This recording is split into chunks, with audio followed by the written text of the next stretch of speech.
Cette toile a été réalisée au démarrage sur la tablette numérique.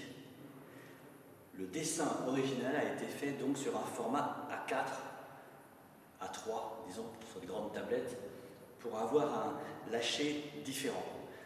Ça m'a beaucoup amusé. Et quand j'ai vu la qualité de la forme qui était mise en place, je me suis dit, tiens, et si j'en faisais véritablement une œuvre grand format, 1m30 par 1m30, toujours dans le même format.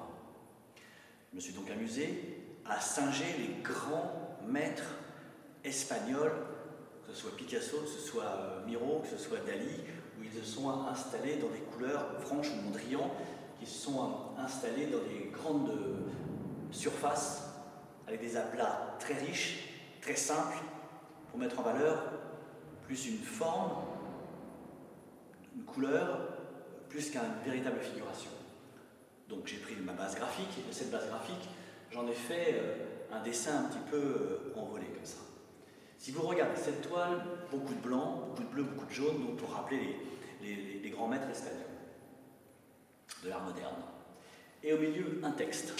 Ce texte, il faudra le lire, il faudra se rapprocher, je ne pourrais pas vous le dire comme ça, vous le lire comme ça, mais ce qui est amusant là-dedans, c'est un commentaire d'une personne qui pourrait être devant cette toile.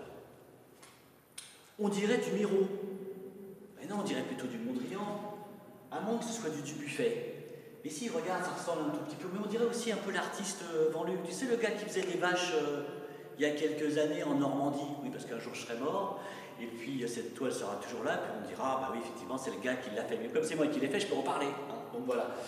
Alors, ce sont des gens qui parlent et qui s'expliquent, qui disent, tiens, mais écoute, c'est trop bien, cette toile, j'aime beaucoup, on ne va pas l'acheter, de toute façon, on n'a pas les moyens. C'est pas le moment, de toute façon, c'est jamais le moment d'acheter une œuvre d'art, de toute façon. Et j'ai expliqué un petit peu tout ça là-dedans. L'humour dans une toile, pour moi, est permanent. Le va-et-vient entre l'œuvre qui se prend très au sérieux et le message écrit est pour moi une franche rigolade, mais c'est toujours subtil. Elle fait partie réellement de la composition de la toile. Donc la décision, c'est chérie, on l'achète ou on l'achète pas cette toile? Vache de décision.